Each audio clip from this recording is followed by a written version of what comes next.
আপনারা দেখতে পাচ্ছেন আমার পিছনে একটি হচ্ছে লালনের মূর্তি। এটি হচ্ছে কুষ্টিয়া ডিসি পার্কের ভিতরে। এটি কুষ্টিয়ার একটি ঐতিহ্য। এখানে অনেকে আসে ঘুরতে দেখতে, ঠিক আছে। এক কথায় আমার কাছে অনেক ভালো লাগছে।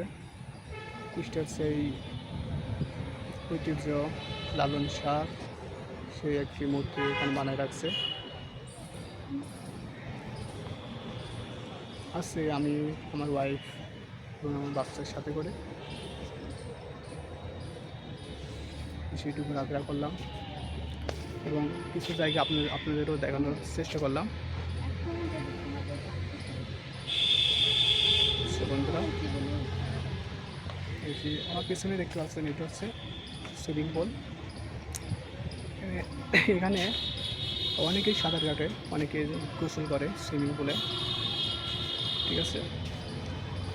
তো এই লালনের এই মূর্তিটা আপনাদের কাছে কেমন লাগছে বা কেমন হয়েছে অবশ্যই জানাবেন, কুষ্টিয়াবাসী যদি কেউ দেখে থাকেন।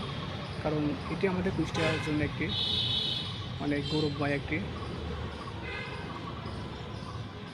জায়গা বা গৌরবের একটি স্থান, যেটা আমরা লালন শাহ হিসেবে পরিচিত। পুরা বাংলাদেশ বা পুরা বাইরে বাইরে কিছু দেশও চেনে লালন শাহ যে আছে কুষ্টিয়াতে, ঠিক আছে। প্রতি বছরে মেলা হয়। সবাইকে ধন্যবাদ।